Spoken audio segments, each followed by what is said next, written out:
এই চর মানে বাঁশের খুঁটি, ছনের চাদর, পলিথিনের ছাউনি, একটা কুঁড়ে ঘর, এটাই আশ্রয়, এটাই পৃথিবী। তার ছেলে তুই হালে ভেঙে হারাছিল। ঘরের মধ্যে এই যে রোগী, উনাকে চিকিৎসার জন্য কি ডক্টর এখানে আসতে পারে না। এই চরের মানুষগুলো গরিব, কিন্তু তাদের আত্মসম্মান নদীর চেয়েও বড়। তারা নিজেরা উদ্যোক্তা হতে চায়, কৃষি ফলন ফলাতে চায়, গবাদি পশু পালন করে এই দেশ বাঁচাতে চায়। এই অন্ধকার ঘরটাকে আলোকিত করেছে এই দোয়াত। ছেলেটাকে দেখুন, একদম এই ঘরের চালের উপর খেলা করছে। কতদিন থেকে আছেন এখানে? 3 বছর এখানে। 3 বছর থেকে।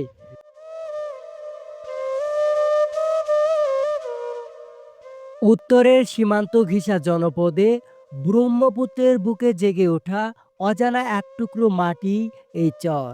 মানচিত্রে হয়তো এর অবস্থান ছোট্ট একটি বিন্দু, কিন্তু এখানে হাজারো লড়াকু মানুষের সংগ্রামী বসবাস।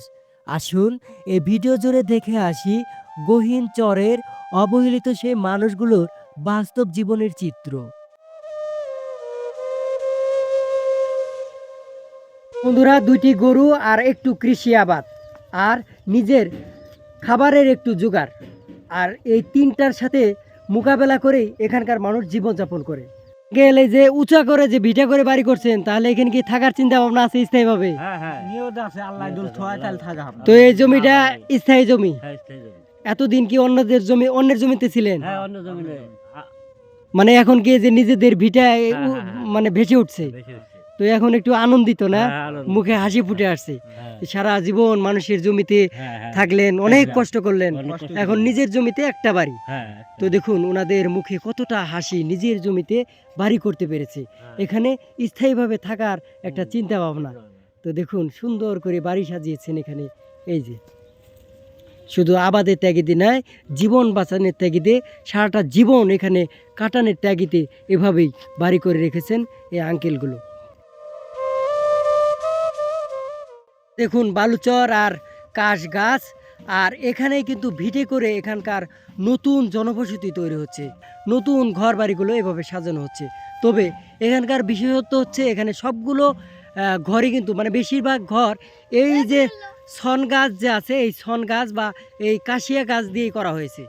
তো দেখুন সবগুলো বাড়ির একটা মনোরম দৃশ্য, বাংলাদেশের প্রকৃতির রূপ যেন এখানে দৃশ্যায়িত হয়েছে। বেঁচে থাকতে অত কিছুর প্রয়োজন হয় না, প্রয়োজন একটি কুঁড়ে ঘর আর একটি ভালো মন মানসিকতার মানুষ। তো এই আঙ্কেলগুলো এখানে সারা জীবন কুঁড়ে ঘরে জীবনযাপন করলেন। কতদিন থেকে আছেন এখানে? 3 বছর এখানে। 3 বছর থেকে। তো এখানে কি কি করেন?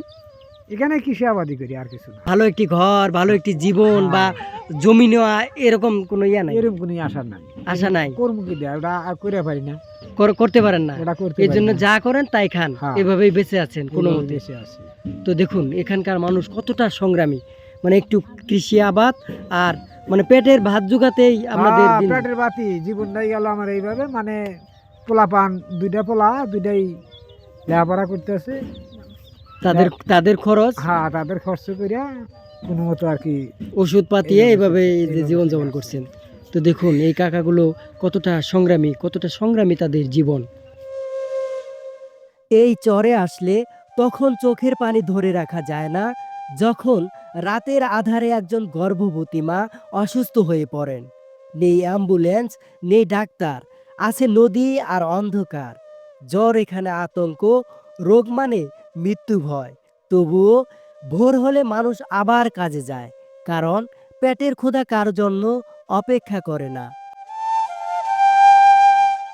শহরের মানুষজন দেখুন কতটা পরিশ্রমী আর কতটা কষ্ট তাদের সাথে জড়িয়ে আছে। এই যে এখানে দেখতে পাচ্ছেন জরাজীর্ণ একজন বৃদ্ধা অসুস্থ, ঘরের মধ্যে এই যে রোগী, ওনাকে চিকিৎসার জন্য কি ডক্টর এখানে আসতে পারে? না, আসতে পারে না। আসতে পারেন। তো নৌকা পার। উনি সিরিয়াস হলে তা ওনাকে হসপিটালে নিয়ে যান কিভাবে? নৌকা দিয়া। নৌকা দিয়ে নিয়ে যাওয়া লাগে। তো এই যে এইটুক জায়গা, রাস্তাঘাট নাই, নৌকা পর্যন্ত কিভাবে যান? এই আপনি টুলে এমনি করে মানে জলচকিত করে ভাড়া করে নিয়ে যাইতে ভাড়া হয়। করে। তো দেখুন চরের মানুষের দুঃখ দুর্দশা দেখলে আপনি মর্মাহত হয়ে যাবেন। এখানকার মানুষ প্রত্যেকটা স্টেপে স্টেপে সংগ্রাম করে জীবনযাপন করে।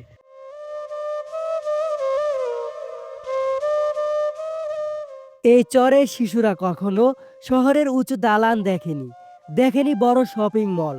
তারা জানেও না আধুনিকতা কি। তাদের খেলনা বালুচর আর নদীর পানি, তাদের আনন্দ খালি পায়ে দৌড়ানো। অনেক বাচ্চাদের তো স্কুলে পা রাখার সুযোগই হয় না। কিছু পরিবার মনে করে বইয়ের চেয়ে খাবার বেশি জরুরি। ছেলেটাকে দেখুন, একদম এই ঘরের চালের উপর খেলা করছে। এই কি করছে এখানে?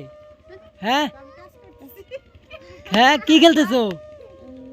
এই দেখুন, এই যে হাতে কি যেন একটা দেখা যাচ্ছে, ওটা বাজছে। সবাই কিন্তু নিচে খেলা করছে, আর এ একাই এই চালের উপর। এই মানে ওই চালে উঠছে কি জন্য? হ্যাঁ, বাটালে সুতা বান্ধিতেছে। তোমরা কি করছো এখানে, দেখতেছো? হ্যাঁ, তো এই দেখুন এরা দেখতেছে, আর ওই চালের মধ্যে বাটালে সুতা বাঁধছে।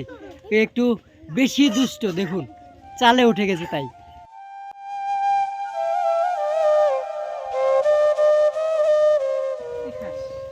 এত দুর্ভোগ আর ভোগান্তির মাঝেও এই শিশুরা দেখে আকাশ ছোঁয়া স্বপ্ন।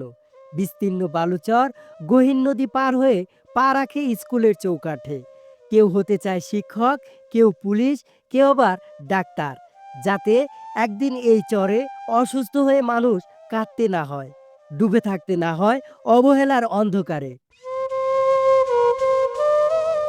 এই চরের বাচ্চারা স্কুল থেকে আসলো, তো আজকে জানবো এদের ভবিষ্যৎ, মানে লাইফ এম কি, কে কি হতে চায়।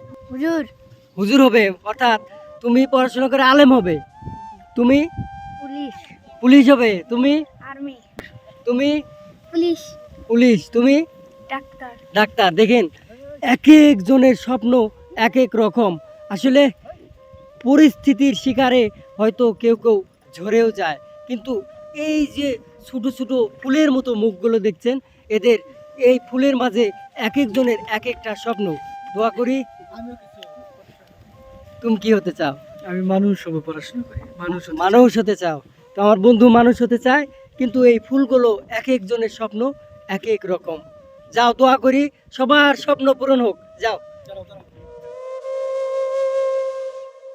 এদের চোখে আকাশ ছোঁয়া স্বপ্ন থাকলেও ঘরে নেই আলো। জীবন চলে টিম টিমে কুপির বাতিতে। এরা এভাবেই লড়ে যায়। এদের কাছে বেঁচে থাকাটাই সবচেয়ে বড় জয়। তো বন্ধুরা, এই ঘরগুলোতে এভাবে রাতের বেলায় দোয়াত জ্বালানো হয়। দেখুন, এই দোয়াতের টিপ টিপ আলোয় এই ঘরগুলো আলোকিত হয়। আধুনিকায়নে পরিবর্তন হয়েছে সবার জীবন, কিন্তু এখনও আদি যুগের মতো জীবনযাপন করছে এই চরের মানুষজন। একটা বার যদি আপনাদেরকে দেখাই, এই অন্ধকার ঘরটাকে আলোকিত করেছে এই দোয়াত, যেটা 90 দশকের মানুষ এটা জ্বালাতো এবং এটার আলোতেই চলতো। এ যুগে এসেও এমন দোয়াতের আলোয় ঘরে আলোকিত, তাও আবার ছনের ঘর। বন্ধুরা, এমন জীবনযাপন দেখলে আপনি সত্যি হতবাক হয়ে যাবেন।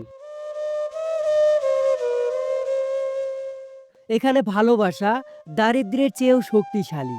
হ্যাঁ বন্ধুরা, সম্পূর্ণ ভিডিও জুড়ে আপনার মতামত কি তা অবশ্যই কমেন্টে জানাবেন। ভিডিওটি শেয়ার করে সবাইকে দেখার সুযোগ করে দিবেন। এখন বিদায় নেবার পালা। সবাই ভালো থাকবেন, সুস্থ থাকবেন। আল্লাহ হাফেজ।